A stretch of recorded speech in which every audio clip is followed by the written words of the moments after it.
Good evening and welcome to the Star Chambers Show live podcast. It is a great Wednesday evening here in central Kentucky, and this is Stephen Zimmer broadcasting to you live for episode number 428. And it's going to be a great show tonight. Great show tonight. Here in a few minutes, we're going to be bringing a very special guest to you.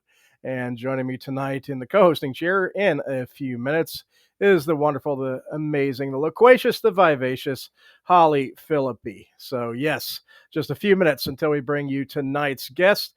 But in the meantime, of course, as we are affiliated with the Imaginarium convention, we are, of course, give you all the updates and latest news on the convention. And so we'll give you a little heads up on all that, and then we'll get over to, I think Holly is just logging in as we speak. Holly, do we have you on here? I hope you do. Yes, we do. Loud and clear. Connection is good. Great. So, yeah, just got done doing a couple intro notes and getting ready to get into the updates. And then we have our fantastic guest coming up just in a few minutes. I'm very excited about. Very excited. We've had quite a run. Yeah, the last couple shows in a row have been just amazing. So, yeah, I think definitely going for the trifecta tonight for sure. So, but yeah, tonight, yeah, we're definitely gonna get to that in just a second, and also acknowledge the folks that brought you tonight's show. But first, we'll give you all the updates, and we've had a number of announcements since last week. Of course, a reminder: the hotel block is open for Imaginarium for reservations, discounted room block. You can get the direct link on the Imaginarium site. And then we had a number of panelists and spotlighted guests announced, and we also had a very important announcement, which I will give you right now.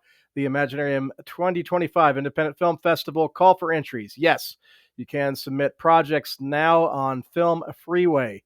You can also submit screenplays at the International Screenwriters Association, our other platform that we work with. But this will bring you a chance to submit any genre of features, short films, documentaries, music video, web series, and screenplays. And of course, screenplays in all of our films are juried. It is a juried festival with a wide range of awards. Last year, we expanded it, and we have both domestic and international awards. So that's good news. That's open. You can submit now. We've already gotten several submissions already just in the first few hours. So, yeah, it's already underway. And so as far as the panelists go, some great ones, some people that you may know from other previous Imaginariums, and then new faces. I love that. We always have a nice balance of returning folks and new folks. So giving you a few, we have screenwriter, podcaster, and filmmaker Brian Haas is returning to Imaginarium. Coming for the first time, author, editor, publisher, and poet Rebecca Cuthbert. Love Rebecca. I got to, Holly and I both got a chance to spend a lot of time with her at a weekend workshop with Michael Nost and Tim Wagner for a number of authors that we were doing critiques of their novels. She is fantastic. I mean, a fantastic talent. You all are going to absolutely love her. And then we have the return of the great author, screenwriter, podcaster, Dwan L. Hearn. Yes, Moon, yes, is returning as a panelist. And then we have a new person, author Lillian Lee, who I'm very excited about. Her work just looks really, really good. And then also new panelists, we have author, book blogger, and poet Morgan Hazelwood, and author, podcaster, game designer Bridget D. Brave. We just announced both of them today. Very excited about that. And then joining them is spotlighted guests. We have award-winning author, screenwriter, and filmmaker John Palazzano as a spotlighted guest. Yes. Yeah, we love John. He won the Michael Nost Wings Award last year, and he will be returning as a spotlighted guest. Coming for the first time as a spotlighted guest is award-winning filmmaker, screenwriter, and musician Darrell Miller, and he's also a game designer. I needed to mention that as well. And he is out of Indianapolis. Really exceptional talent, great musician, number of influences in his work, and very talented filmmaker. But he's going to be coming to join us as a spotlighted guest. And he's the owner of Royal Virtue Company, record company, production company. Yes. Record label, yes. Yes, pretty cool. That is really awesome. And then last week's guest, we do have as a spotlighted guest. That is author and judge Yes, Yep. Arkansas District Judge Dan Stidham, who was the one of the main defense attorneys in the famous West Memphis Three, one of the biggest homicide cases in the U.S. in the 1990s, and well, actually of all time. But yes, he's going to be coming as a spotlighted guest. That is going to be a great opportunity for those of you that are into mysteries, thrillers, anything Yeah. with true crime. I mean, he's gonna give us very special workshop that he's working with Holly on right now, Yes, and two it's going to be. hour in-depth workshop. There's going to be a break in the middle, but yeah, it's going to be very, Yep. very interesting. Yep, yep, and she's working, of course, great programming with all these guests, and as we all do, yeah, there's we'll have quite a few coming. So, but yes, that is just in the last week, folks. So, yeah, we're already underway and hit the ground running early, and definitely want you to get a good idea of who's coming. But those are all the new faces that are coming to Imaginarium and returning faces next year. And of course, a reminder: the call for entries is open for the film festival. So definitely, and if you are inclined, please do take a look at our sponsorships. We're looking for both individual sponsors; those are patron sponsors, not Patreon. I have to always make that clear. Not it's a one-time thing but it's a small sponsorship level that individuals is great for individuals. But those really do help us grow and develop the convention. And of course, we have 4 main sponsor levels, and they are very reasonable compared to other national event kind of sponsorship packages. So please take a look at those. They do help us a lot with developing the convention. And so now I will go here, and it looks like the chat room is getting underway. Got some great folks coming in there. I see author Ava Vertris in there. I see Tom Erb. Hey, all right. I missed you, Tom. And one of these years we got to get you down to the convention. Yeah, he's a fantastic author. Great guy too. Love him, and also a fellow metalhead. He likes the heavy music like I do. But we'll go overhead and give you the folks that brought you tonight's show. It's Sandy Linder, as we call her, the genre blender. She's got a great book on Duran Duran out this month. A lot of fun. But as she is a multi-genre author, she's got another one coming up in the horror genre. And here's a little bit about that. And then we'll get over to tell you about Per Bastet Publications, who also brought you tonight's show. But here is Sandy. What happens when you accidentally schedule a Krampus movie on the Hallmark Channel? You get Silver Bells by Sandy Linder. Silver Bells is a Christmas horror story, and it will be available in print and ebook on Friday the 13th of September, just in time for Halloween and Christmas greetings. Join Sandy during her online tour for Silver Bells during September.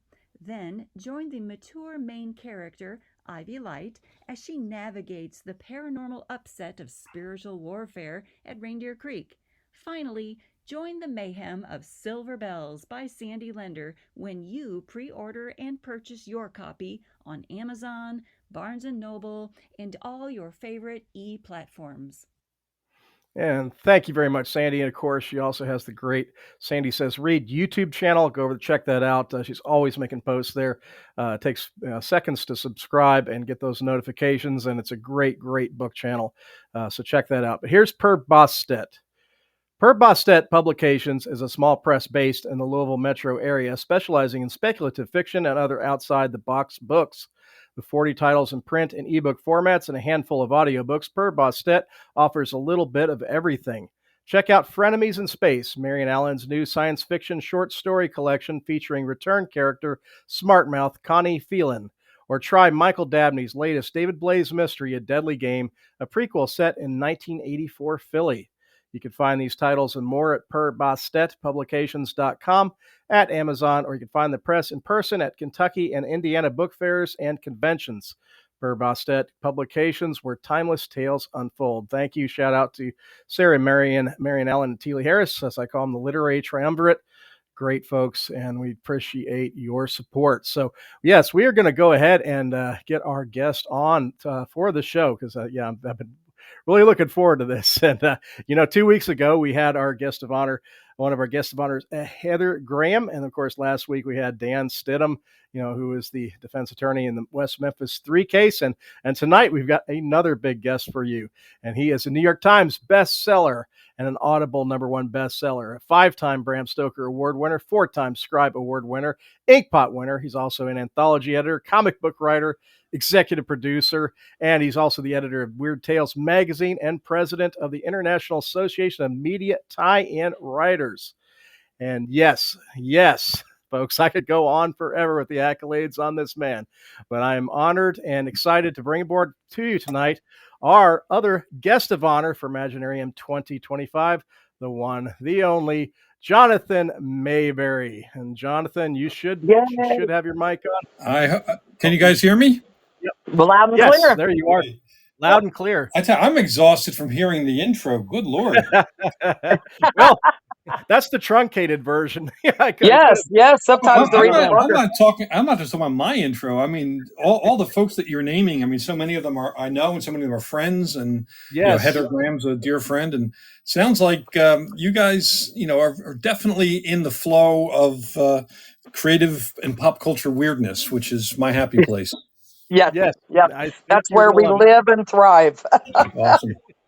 Makes me feel like I'm home. Well, that's the whole idea. Yeah, because the thing is, it is a comprehensive creative writing event, and by that, it's all genres, and not just the world of books, but also entails films and game development and songwriting and lyrics and things like that. So, I mean, it embraces all forms of writing, and I mean that's why you're an amazing guest, because I mean you tie into a lot of that stuff with your work in comics, your prose, your anthologies and editing work, your TV and film work, and I mean, it's just, I mean, you're a great fit, and we really appreciate it. We were sorry, last year we weren't able to get worked out to bring you here, but we're really glad this year worked out. And then it also, the scenario came up where Heather was able to make it, and we thought, yes, let's make this happen. You guys are friends. It just, the universe come aligned. Yeah, finally lined up. Heather and I have been friends for a very long time, and also, she's written stories for a whole bunch of my anthologies and for Weird Tales, and she's just the most fun human being to hang out with. I mean, she's just great. There are stories, some of which are not appropriate for prime time, and to say that she's thrown some legendary parties over the years. Oh, I know. Me and her had some chats, and I said, "Oh, we are going to get along famously." Oh yeah, I mean, we even once talked about we should have our own TV show called Writers Behaving Badly. There you go. Yeah. I always call it Writers in the Wild. Yeah, that'll do it. Yep. But I'm really looking forward to Imaginarium. I'm sorry I couldn't get to the last one. It's been a bizarre couple of years. Yep. We understand. Yeah. But I'm so looking forward to hanging out with you guys and diving into the pop culture ocean that is Imaginarium. Yes. Yeah, it's going to be a lot of fun. So like us tonight, we've obviously got a lot of folks listening that are familiar with you. But what's been going on with you lately in the creative world? And give us a little insight into maybe some of the things you're working on right now. I know you're busy from morning to night. But today's an example of a crazy day because I've worked. Sometimes you have whole days where you work on just one project, and that's wonderful. But it gets rare after a while. Today, I was on calls with a couple of Hollywood people. The Joe Ledger stuff. My Joe Ledger series of books got optioned by Chad Stahelski, director of John Wick, and so we're launching into the development of that, which is fun. Working on some projects with a couple of other creatives, friends of mine. I've got a movie in development at Alcon based on my Rotten Ruin young adult post-apocalyptic zombie novels. And we just had a script conference on the second draft of the script that James Luckhart is writing. It's amazing. They're doing such a great job with that.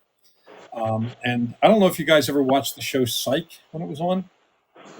Yes, I did. I sure did. So the guy who starred in that, James Rodriguez, he and I are producing partners on something that we're in discussions with Peacock Network on, a TV series based on the anthology I co-edited with George Romero, which was George's last project before he passed.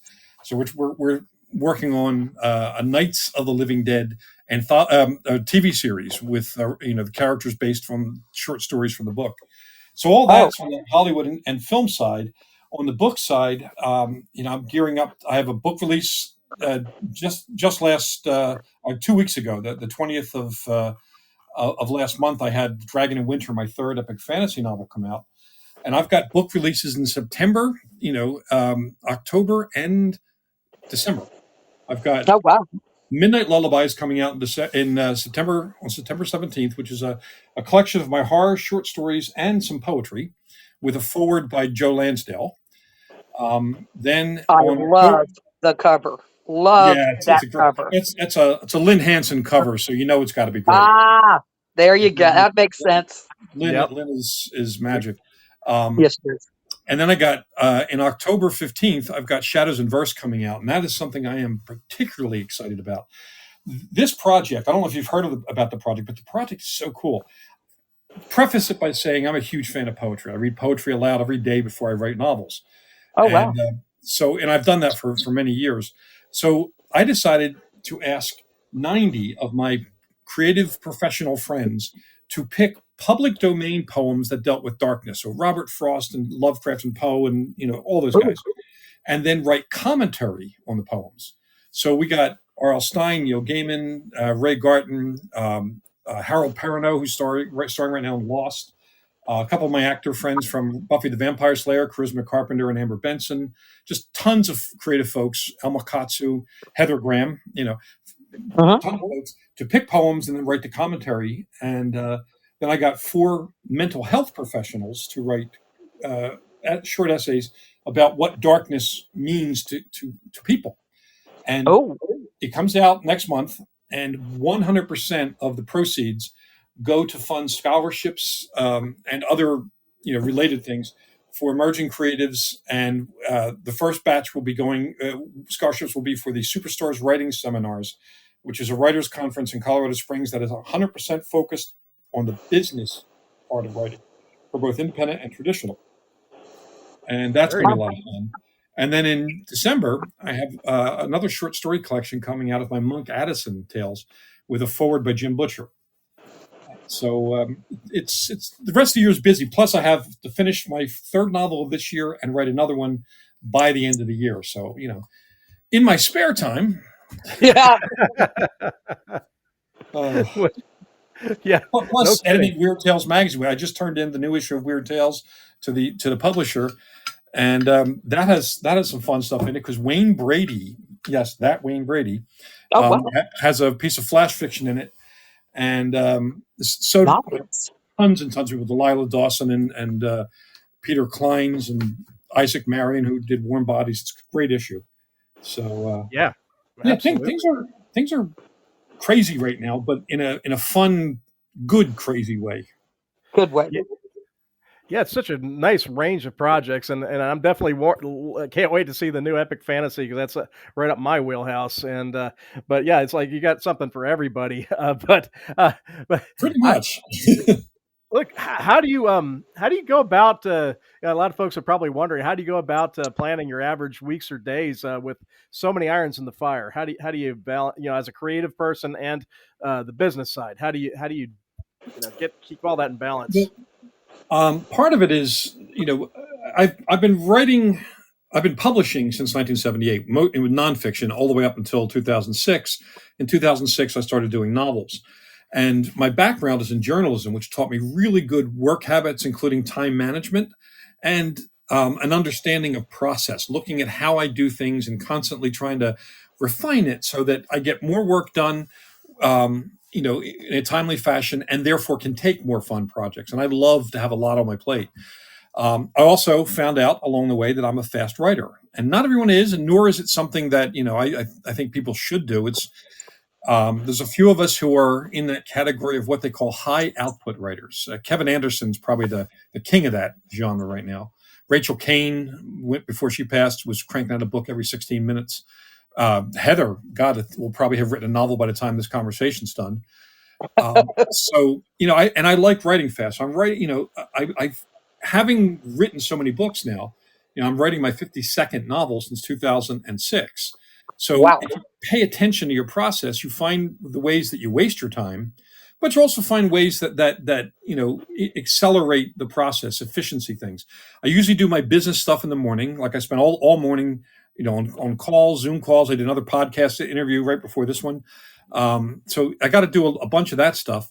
and then I go over usually and work on my fiction, trying to get anywhere from 2,500 to 4,000 words done a day, and that seems to work for me pretty well. But Very nice. the Very nice. trick in it is to not let it all be all work, because I have a family. I have a family. Right. I like leisure time. I live by the ocean, so I like to walk on the beach every morning. Oh, yeah. So I need to do that, because otherwise, what the hell am I working for? That's it. Right. That's it. You know, Or you want to conversely, work to live, not live to work. yeah. And conversely, I have worked a bunch of more challenging jobs in other ways. Like I was a bodyguard for years. I was a bouncer. I was a college teacher. Writing is the job that I most love. I can't wait to get to my computer every day. I mean, I can't wait. So when you're that enthused about it, there's a tendency to want to just jump in, and so I don't need to get up to speed each day. I can't wait to get into it each day. Right. Something you look forward to. Oh yeah. Yep. Yep. I definitely can relate to that. Yeah, that's my time that I love. Yeah, it's the creative part of it. Uh, and but yeah, the balance is important. That's something I've had to learn more how to handle over the years, because Yes. yeah, 'cause it sure can bleed over into your personal world real Yep. easy as far as time management and all. But I do relate a lot to your journalism statement, because I had a late high school and early college. I was doing a lot of TV journalism, and I Oh, learned cool. how to make every minute count, Yeah. especially when editing stuff for the air and that kind of thing. So, yeah, that's a good point. Yeah, as far as Yeah. yeah, the And lessons you can learn there. there's also another thing about the writing craft. It is common with creatives to kind of mythologize the process of writing, waiting for the muse to hit, and it's art, it's not science, and all that. And most of that's not true. I mean, yes, the creative part needs to be indulged, and it needs to be free form as much as possible. But the structure of writing, is a reliable structure that you can use. So you can be both creative and a free thinker, but also be efficient enough to get those creative ideas down. And Mhm. so that balance, I don't waste my time, um, wanting to be a writer. I write, and Mhm. if more people did that, I think more people would be successful. And the ones who are successful generally do that. They are artists who are professional artists, and that creates a kind of a different viewpoint. Like, for example, I don't know any single one of my professional writer friends who ever gets writer's block, because we don't believe that it's a thing. Mhm. Right. Writer's block is an umbrella term for a whole bunch of different things that can slow a writer down. But by talking to other writers, you find that there are solutions to everything. So instead of sitting around and just indulging in the self pity of being in writer's block, you go ask somebody. You say, "Hey, I'm having this problem. We got a solution." Guaranteed, other writers will have answers, and that's how those of us who are fortunate enough to be professionals move forward, because we're always constantly asking each other how to solve problems, and sharing that information openly with as many writers as we can, so that all of us who really love writing can get further along. Yeah. So what's your take on like critique groups then? Since you said that, Oh, I'm curious. okay, so I have a little bit of a rant. I will give you the short version of it.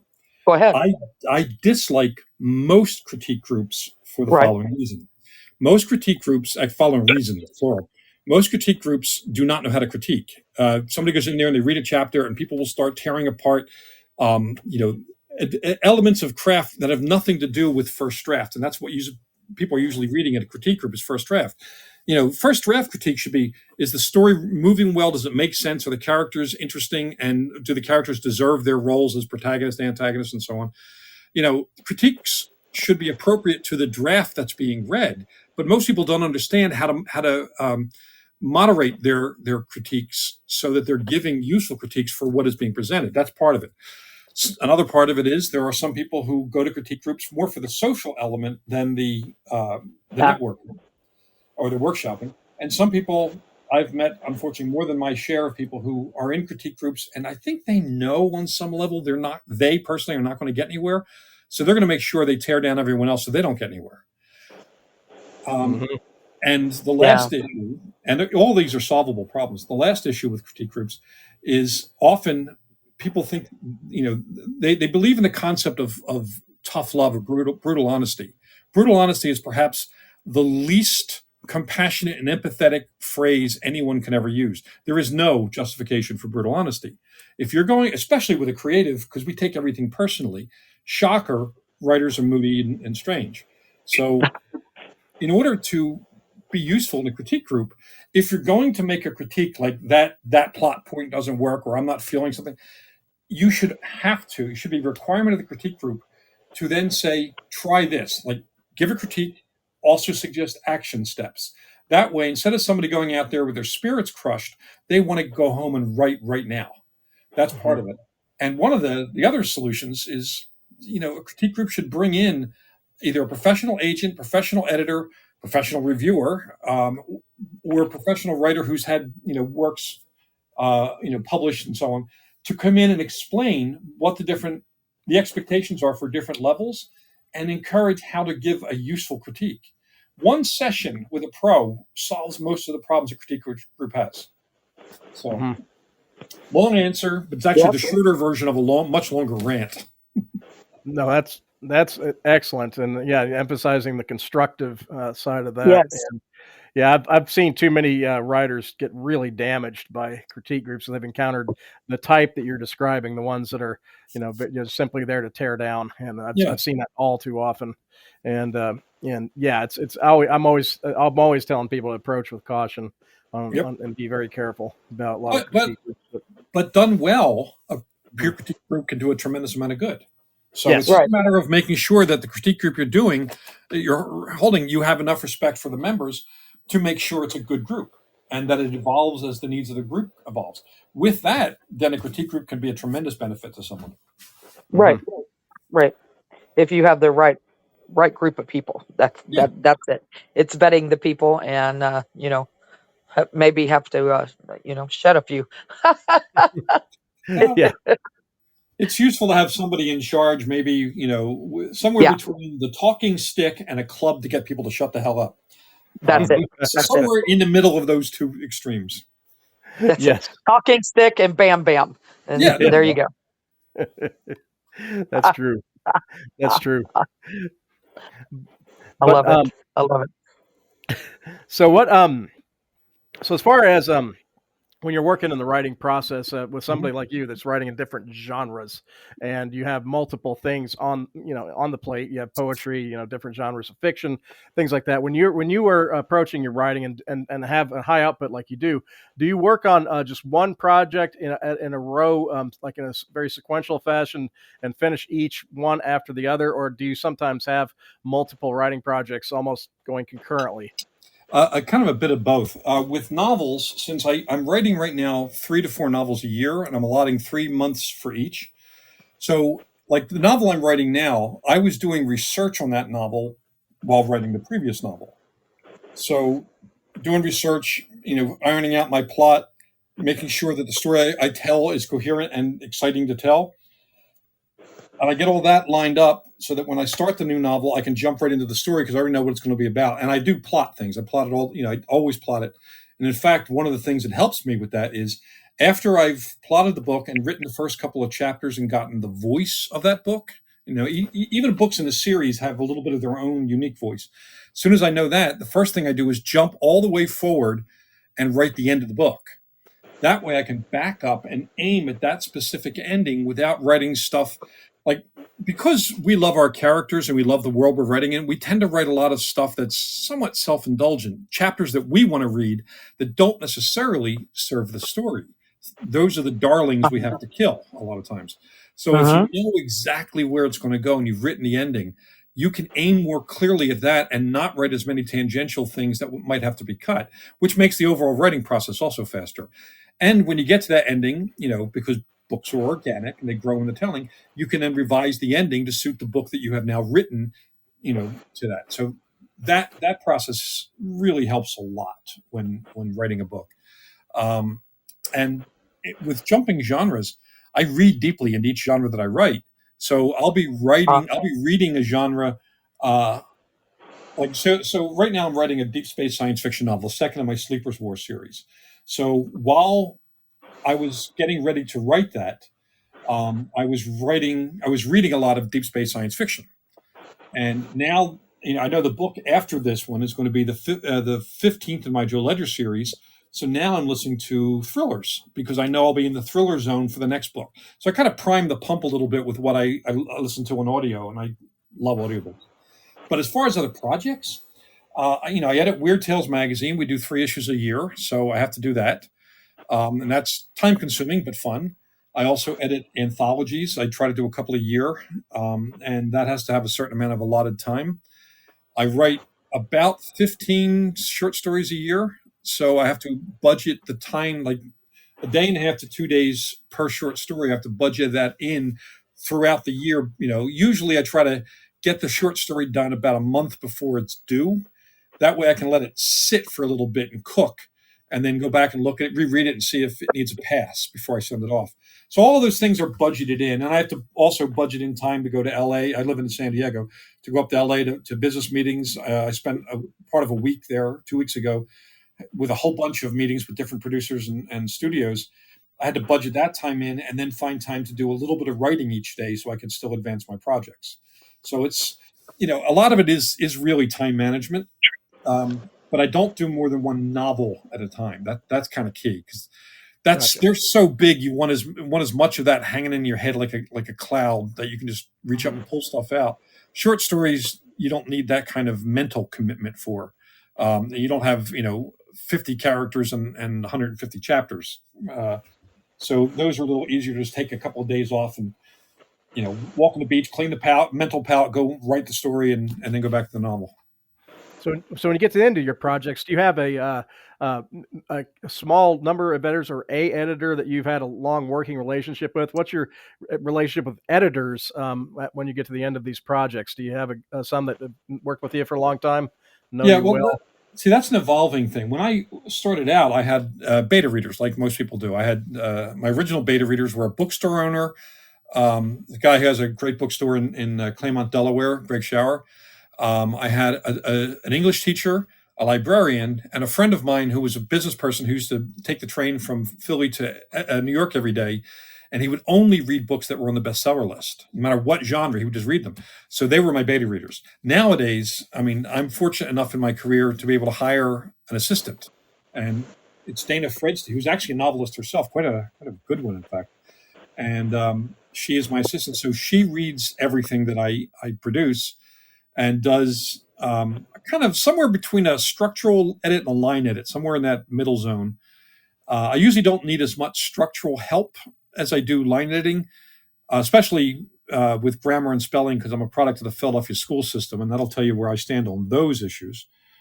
And then it goes off to whatever publisher I'm writing for. One of the other fortunate parts of my career in this phase is everything I write is already pre-sold.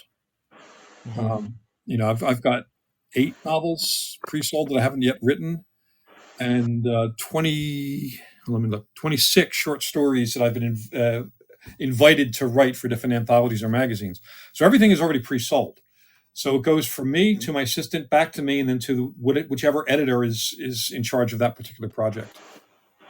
Very nice. Yeah, I was curious because I was thinking you might have some very important person that you work with at the end of your creative process, and that sounds like that's what your assistant fills that role. And, she's amazing, Dana, and she's also a freelance editor too, and she's absolutely fantastic.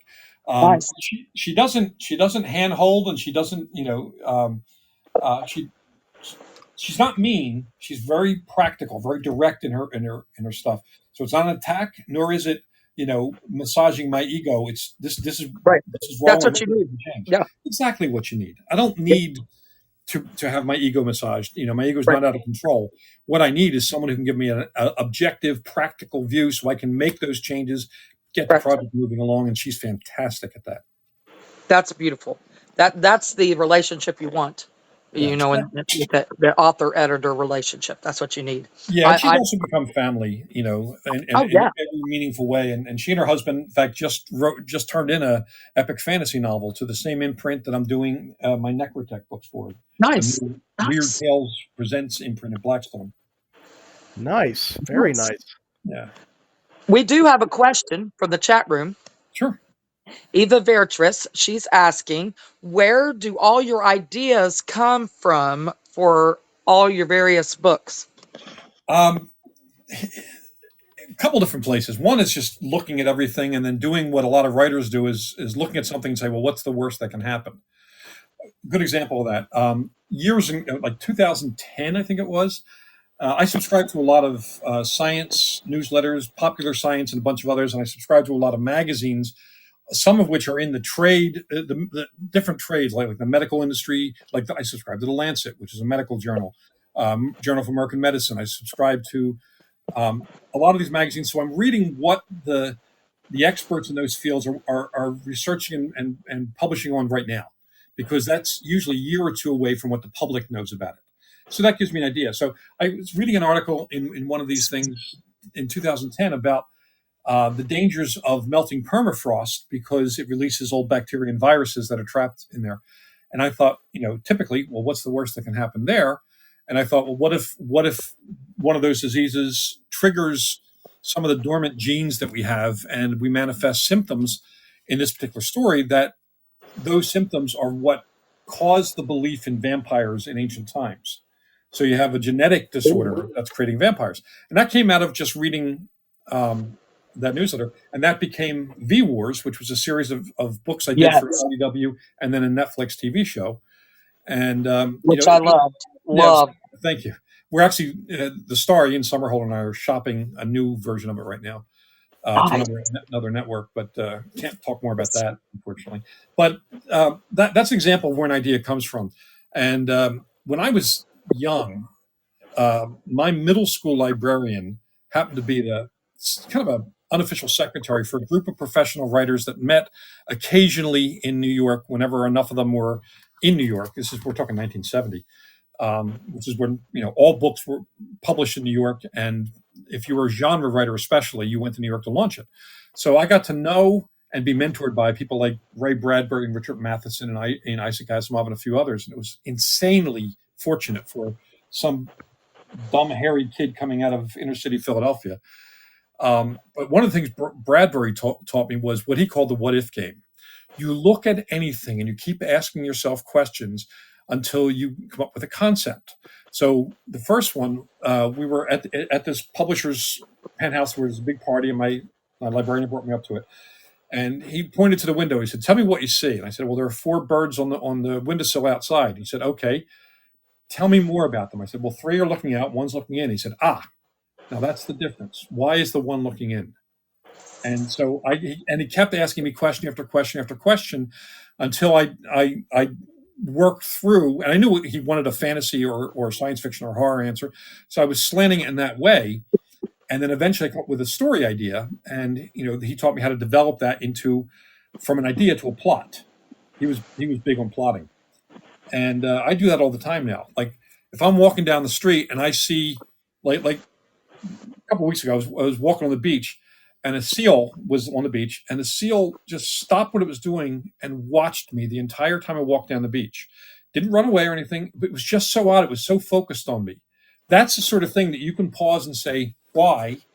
And then build, and then go into what's the worst that could happen? Like what weird thing could that mean? And then you start asking questions of yourself until you've built a plot. And it becomes a reflex after a while to always be thinking of ideas, not just the initial concept, but giving yourself the time to spend even 5 minutes to develop it into, okay, that's the concept. What's the actual story? What's the beginning, middle, and end of that story? And that's where you can do that once a day, and you'll have more stories than you'll ever live long enough to write.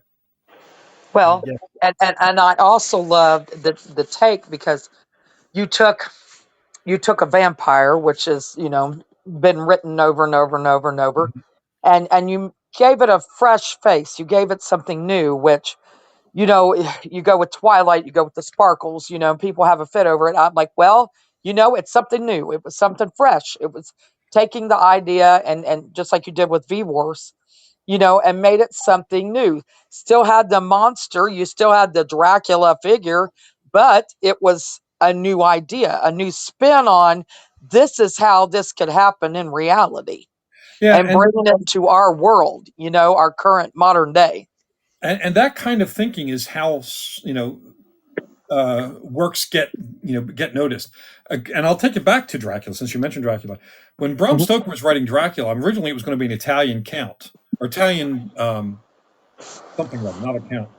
And then he got a book on the history of Transylvania, called The Land Beyond the Forest, which is what Transylvania actually means.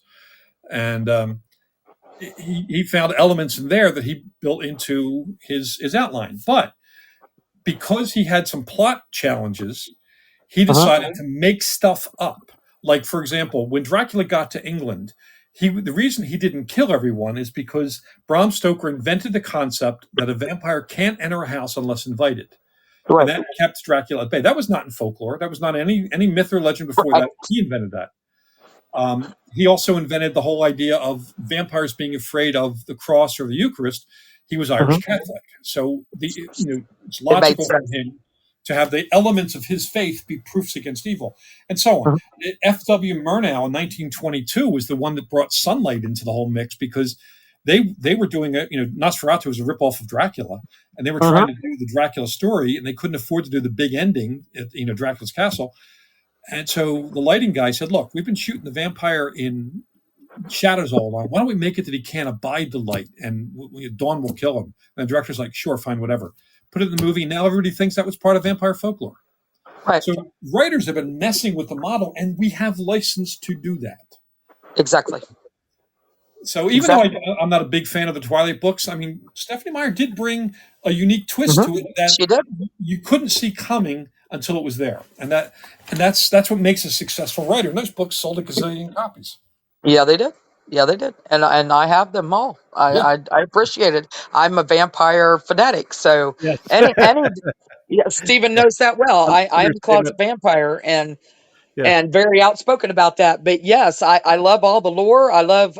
I'm good friends with Dacre Stoker. We had him as a guest a couple years back. Also a good friend of mine. Yeah, great. Oh God, love Dacre. He wrote the foreword to the first volume of V Wars. Yep. Really, great. I did not know that. Yep. Yeah, he's great. Yeah, we've loved getting to know him. But it's I love it. Yeah, when you put your own original stamp on something like that, and you see that sometimes some very good takes on that with the werewolf world and oh sure, a lot of things. Zombies, zombies for sure. Well, zombies are a good example because everything that we call a zombie is not a zombie; it's a ghoul. The word zombie was hung on the genre by Italian film distributors when they were distributing George Romero's early films. They're nothing to do with the Haitian zombie and the voodoo religion, nothing to do with them. So they're a wholly fictional construct based on the legend of ghouls and on various flesh-eating revenants in different folklore around the world. So George, who was a dear friend of mine, we talked about that a lot, and he was surprised that people said, "Oh, you can't do that because that's not the rules. It's not how it works." And he said, "I changed the rules in every movie I made. The zombies are different each movie. By Land of the Dead, they were organizing an army and using weapons. In Day of the Dead, Bub spoke, used a gun, and felt grief. Every movie he changed this thing. And also in the very first movie, a lot of people don't remember this, zombies ate insects and other things other than not just human flesh. And the first zombie, the Bill Heinzman character, actually ran down the hill after her car. So he was the first running zombie in the first film." That's true. Yeah. Yeah, that's a good point. And this is all creatives putting their own spin on it, which is why everyone who is a writer has license to reinvent the universe the way they want it and make it entirely their own. And that is what brings the magic. Sometimes it isn't even being a better actual writer. It's more being an innovative story developer. Right. Being a great storyteller and developer. 100%. Yeah. I mean, not everybody's a great writer, but there are some great storytellers.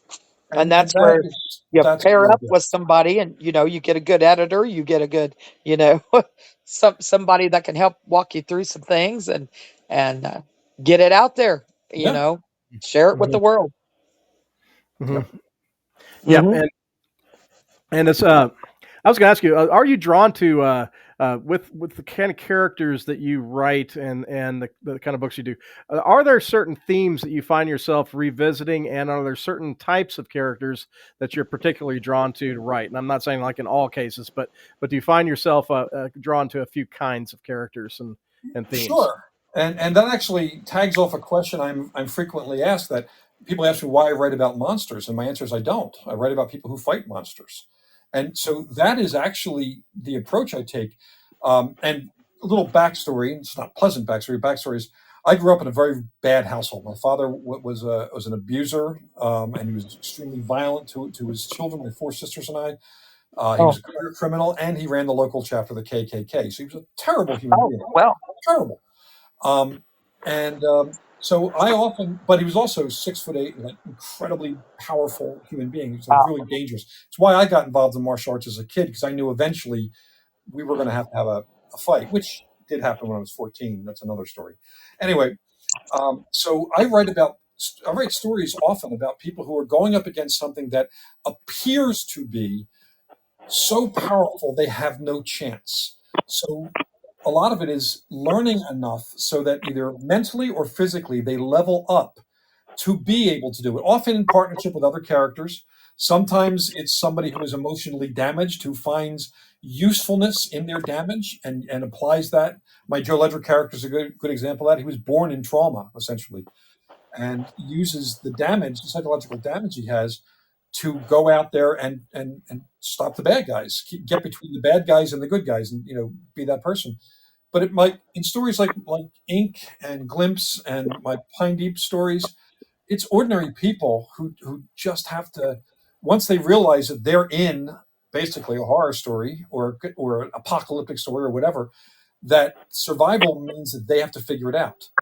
Now, there's usually a thread of hope in my stories, even when things get really dark. Not to say everybody gets out alive, because that isn't the case. But there's a thread of hope, because there is a thread of hope in everything. Sometimes you have to give hope a little bit of help, but it's there. And hope is where imagination is born. If you can keep some of your imagination alive, then you can imagine a way out. You can imagine a solution. You can imagine how to fight back. You can imagine how to protect your own life and the lives of people who matter to you. And that's kind of the core in a lot of my stories. Nice, very nice. And I'm glad you mentioned your martial arts background, because I find that very interesting. I've read about your martial arts background, and I was curious on the positive side of it. We'll take that. What kind of lessons from your lifelong martial arts training are you easily able to integrate just in your as a writer, and then just in, because you talked about ego earlier and things like that, and the kind of lessons that you can put into that. And I know you probably draw off that a lot for actually stories with fight scenes and things of that nature. But what are the things that you can that you've adapted as in your writing path from martial arts? Well, it's funny, my background in martial arts, I've been in Japanese jiu-jitsu for 60 and a half years. And I started when I was 6 years old. I'm 66 now. It's interesting that the code of ethics taught in Japanese martial arts, which known as the code of Bushido, is not about killing, maiming, hurting, and so on. The code of Bushido, the tenets of it are benevolence, kindness, generosity, loyalty, honesty. Those are what make a person strong, not how big a bicep you have or how hard you can hit, but your ability to treasure, say, empathy as a superpower. So when I've tried to imply that my whole life, and I taught martial arts my whole life. I taught women's self-defense for 35 years, and I wanted to instill that, and also the confidence that knowledge is power. So the more you study, whether martial arts or writing or anything, the more you learn, the more power you have in your own life. So that's one part of it. The other part is the discipline. Martial arts gave me discipline. It helped me survive my childhood. I would not have survived it without it. I'm positive of that. It gave me the discipline. It gave me focus. And unlike, the style of jiu-jitsu that I studied was one of the old samurai family styles. This was not done for entertainment. It's not done for sports. It was created for the samurai when they're on a battlefield and say their sword breaks, they lose their sword, and they're fighting other samurai who still have swords. You cannot be fancy. You have to be extremely practical. You have to know your physics, physiology, anatomy, and psychology in order to win that fight. So it's a scientific approach. So I apply that same pragmatic approach to learning the craft of writing and the business of publishing. I made sure that I learned as much about business as I did about craft because I want to be good at my craft and continue to be good, but at the same time, I don't want to be a backseat passenger in my own career. So that focus and discipline from martial arts really helped balance me so that I didn't get into, first time I won an award or had a bestseller, I didn't suddenly, have, a runaway ego or think I'm all that because I'm not. I'm a guy who has certain talents, yes, certain advantages, yes, because I got in and I'm able to work within the publishing world, but also I recognize the help I got along the way. So gratitude plays a big part of it, and that's also a part of martial arts. The gratitude for the people who are sharing information with you, and all of those things apply to every day when I wake up. I'm sitting down to write with focus, with discipline, but also a great sense of joy and a clear mind of this is what I love to do, and I'm able to do it. So let me honor that by doing the best I can, by being as good about it as I can, not for an accolade, but so that the ideas in my head are able to go through me and onto the computer and eventually out to readers to tell the most entertaining and interesting story I can personally manage to tell. And that martial arts has so much to do with that. Well, thank you for sharing that. Yeah, thank you very much. Relatable. It makes it relatable. Yeah. Thank you. Yeah, I was really wanting to hear you comment on that because I knew about your background and I was thinking that you did have the kind of lessons that you drew from that and were able to apply to your creative path. And so, yeah, thanks a lot for sharing that because there's just so many things you can draw off of the martial arts world, martial arts training that can apply to every aspect of life. And that's great to see how you illustrate that. And mind you, the fighting part of it, especially the practical fighting. As I said, I was a bodyguard for years and I was a bouncer for years. So I've been in a few hundred altercations of one kind or another. And drawing on that helps me with my fight scenes because I know what doesn't really work in a fight. But I also know that every person is a different type of fighter. Like my instructor was 5'4", tiny guy. I'm 6'4". I'm roughly the size and dimensions of a slightly overfed Bigfoot. So I know that I have muscle mass and body mass and everything, makes me strong there. Therefore, but at the same time, I wanted to be good at fighting, not just a bruiser. So, my instructor taught us all the big guys in class to be fast. And it's one thing they never expected. So those unexpected things that any given martial artist might know form the basis for a scene in a story where neither the reader nor the opposing character in that scene will know what's going to happen or know how the hero is going to fight his way out of it. And that makes it fun too. Nice. That's true. We do have another question from the chat room. Hit me. Eva Vertus, she's also wanting to ask, what is your favorite story that you've developed? Ooh, tough one. Yeah. See, normally I have to break that into the different genres because I have favorites in each of the genres I write in. But if I had to, I'm going to pick four stories that I feel are, as I see it, me at my best. Patient Zero, the first Joe Ledger book, which launched the Joe. It was actually written as a standalone, and now I'm about to start writing the 15th book, and we already sold 16 and 17. That's nuts. Wow. So Patient Zero, because I love the character of Joe Ledger. He's my Damage, but with a funnier sense of humor. Which, by the way, just a side note, I don't really understand how Joe Ledger is funnier than I am because I write his lines, but he is funnier than I am. He comes out. Yeah, when I'm in his skin writing, I'm a funnier person. I don't get it. There you So go. that's one. Second is Rotten Ruin, the first in my post-apocalyptic zombie series for teens, and it's required reading in thousands of schools now, and movies being made, graphic novels coming out next year. I had so much fun writing that because I had snuck into the movies when I was 10 years old to see the world premiere of Night of the Living Dead, and I've been giving it way too much thought how to survive the zombie apocalypse. So I got to write something that, in my heart, was the sequel to Night of the Living Dead. And later on, George Romero told me that he considered it the sequel to Night of the Living Dead. I may have ugly cried on that. The third is my novel Ink, which I think is my best standalone book by far. And then the fourth, collectively, is the Keg and the Damned series, the trilogy that I just finished with Dragon and Winter, because they are, to me, one story just spread out over 3 thick books. Those are the 4 that I love the most, and also one short story. And this one is a weird favorite, but I was asked to write a short story for an anthology of Oz tales. Ooh. And now, mind you, this is going back some years. My first reaction was, let me write a story about the Tin Man getting the heart of a serial killer and going on a rampage, because that would be fun. Nice. And that's what I wanted to write, but I didn't. Yes. Mind you, I might still someday, but it isn't the readers of that kind of story who read the Oz books. So I had to, and this is before I had written any middle grade or YA, I had to change mental gears, pretty much burning the clutch in the process to get into the head of a writer to write for third graders and fourth graders. And the story I wrote, the story I wrote, The Cobbler of Oz, was a kind of a sweet little story about a little winged monkey girl whose wings were too small for her to fly. So she went and bought magic traveling shoes that would take her to all the places her wings wouldn't take her. And even as I'm writing, I'm like, what the heck? Where's this coming from? So I love the story. I wrote it. The editor loved it. It got nice reviews, mentioned a lot of reviews. And then I heard from the estate of L. Frank Baum, and I'm thinking, oh, shit, they're going to fire me for this.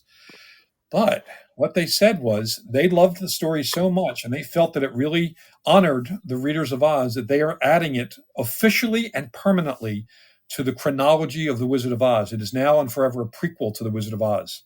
Wow. I cried buckets on that one. Holy crap. No apologies for the tears I shed there. Holy crap. Yeah. So, Amy, that was a good question. Thank you. Yeah, that is fantastic. And I know we are coming up a little close to the end of the show here, so I definitely want to give you a chance to talk about. We blazed through it, but I wanted to ask you or give you a chance to talk about appearances. Well, obviously we've mentioned come see us next July, but you have you usually have a lot of things going on in your calendar. Definitely mention for our audience any conventions, appearances, workshops, anything you have going on these next few months. Well, let's see. I'll be at the next few months. Mostly local things in San Diego, here, up in LA. I'll be doing a signing in November. October 5th. I'll be signing at Artifact Books in Encinitas. Great little new and used bookstore owned by a total book nerd who's also a writer, Greg Mullen. And I'll be signing there a couple of my books. We'll be doing the official releases of Shadows in Verse almost a month early there, so that'll be fun. I'm sorry. That's October 5th. Then I'll be doing a couple things up in LA. This Sunday, we'll be launching a new chapter of the Writers Coffee House, which is something I started in Pennsylvania, and we have them all over the country now. It's basically a free 3-hour networking session for writers that I facilitate. But another group starting a Pasadena chapter. And I'll be up there, and Ray Porter, who's my audiobook reader, will be joining us, and Bronson Pinchot, who's also an audiobook reader and an actor from Perfect Strangers. Remember that show? Yes, I do. And then later that night, Wayne Brady is taking Ray Porter and I out to dinner so we can discuss doing a short film together. Weird. But no other conventions this year. But next year, in February, I'll be doing Superstars writing seminars in Colorado Springs. And then the Tucson Festival of Books, one of the best book festivals, 140,000 people. We're doing that in March of next year. And then the next thing I have on my calendar is Imaginarium. And that's July, followed by San Diego Comic-Con, which will be a whole bunch of fun. And I think I only have 2 other out-of-town cons next year. Dragon Con, which they just wrapped up this year, as I couldn't get to it because of a book deadline. Yeah, that's Labor Day weekend next year. And then BoucherCon in New Orleans, where Heather Graham and I will be there, and I'll be one of the guests of honor at BoucherCon. And so it'll be the next chapter in the ongoing party of Heather and Jonathan. A Heather and Jonathan tour. That's Yeah. awesome. Yeah. And that's great. I think that your local show happens to be San Diego Comic-Con. Yeah, Oh that's yeah. Yeah, I Yeah. mean, how convenient. Yeah, that's awesome. kidding. And That is I great. love SDCC. I had a ton of fun this year, and Oh, that I also did WonderCon this year, which is kind of the younger brother of it. Oh, actually, we'll be at another comic fest. I'll be at Comic Fest, which which is the really younger brother of San Diego Comic Con, October 25th through 27th. That's here in San Diego. And what the reason that was started is because Comic Con has moved away from actually comics. So they started Comic Fest. Another group started Comic Fest so that we can have a con that's really about books and comics, and that's going to be a bunch of fun. Oh, well, that's cool. They did like a spinoff. Yeah, yeah. And then just again, let's go ahead and reiterate as far as new releases for our listeners to go out and get from you. Just give us a little bit of a reminder. Okay, well, on the big new book out now is Dragon in Winter, the third book in the Kagan the Damned trilogy. And I had a book out in May called Necrotech, which was if I had made a list of 5 books, that would be my 5th favorite thing I've ever done. It's deep space, science fiction, and Lovecraftian horror together. So I'm gonna have to believe that. Nice. September 17th is Midnight Lullabies, my short horror story collection. October 15th is the Shadows and Verse Poetry Anthology charity fundraiser.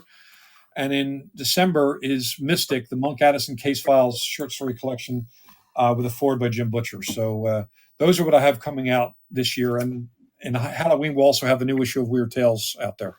Nice. All right, listeners, you know what to stock up on for your holiday season. A lot of Jonathan Maberry's titles here. This is fantastic. But is there anything before we get off? Is there anything that you would like to mention or promote, even that we did not mention? One quick thing. I have 2 things actually. For those writers who are listening, we do have a Facebook page for the Writers Coffee House. Everyone is free to join. You can ask any questions. You can brag about your latest releases. You can share stuff. Whatever. That's fine. We invite you to come and join us with that. And also, if you go to my website, jonathanmaberry.com, the trick is to spell my last name right. There's no Y in the middle. Go to jonathanmaberry.com. There's a page called Free Stuff for Writers. And there's a query list that's been tweaked by a bunch of my agent and editor friends. There's how to write a book proposal. There's just all sorts of stuff there. And it's all free downloadable PDFs. Grab what you need. It's there to help writers get into the biz because we want more people in the biz. Yep, and it's a lot of pitfalls nowadays. A lot of scams out there too. So but to avoid. Yeah. Overall, there are far more good people in the writing biz than bad. Yep. And that statement does not get enough press, but it is certainly the truth because the bad guys out there, they're the ones that get mentioned in the press, but there are a hell of a lot more good people in the writing biz in all forms of writing, from indie to traditional, at all levels, from absolute beginner to bestseller. This is a good field with good people in it. And I heard a lot about Imaginarium. And from what I heard, it's pretty clear that vibe rocks at Imaginarium. Yes, absolutely, 100%. We have strived and been able to maintain, knock on wood, wonderful atmosphere that is inclusive, and all the junk is left out the door. Everybody loves each other. There is no judgments. There is it doesn't matter race or religion or sexual orientation. Everybody loves everybody. Yeah, and right supports there, everybody. It's a tribe. Right there, that is the definition of a great writers' con. Yes. So I'm going to be pimping the hell out of this between now and Imaginarium. Well, thank you. Appreciate it. Taking time out because I know it's you have an insanely busy schedule, and I can't wait to hear the updates on your. You talked about optioning the ledger stuff, so cannot wait to see where that goes. Yeah, so definitely keep us posted on that. I will. That sounds exciing. And thanks for having me on. You guys are great. This was the fastest hour I think I've ever done on the podcast. Well, we're very honored to have you. It helps when you get good people who ask good questions, because then it isn't the same old, where do you get your ideas, that you get everything, or Do you pantser or plot? I've gotten all those. You guys ask really good questions. Thank you. And even the one Ava asked was like, what is your favorite idea? Which is so much better question than where do you get your ideas? Right. So I had a great time today. So thank you so much. Thank you very much. And definitely we'll be checking in with you soon, and we'll definitely keep you posted on all the convention stuff as we go. And oh yes, you have you'll get tired of hearing from me. Yeah, you'll get tired of hearing from Holly for sure. I doubt that'll be true. But you have a good night, Jonathan. I'll try not to bug you too much. All right, well, guys, thank you so much, and thanks for everybody who listened in and so on. The writing community makes my heart glow. So thank you. You're welcome. You're welcome. Thank you. All right, Holly. Night. And take care, Holly, guys. You take care. Holly, yeah, you can take us out as we finish up here. Join us next Wednesday for another great show, another great host for the rest of the week. Be creative, and we will talk to you then. Good night, all.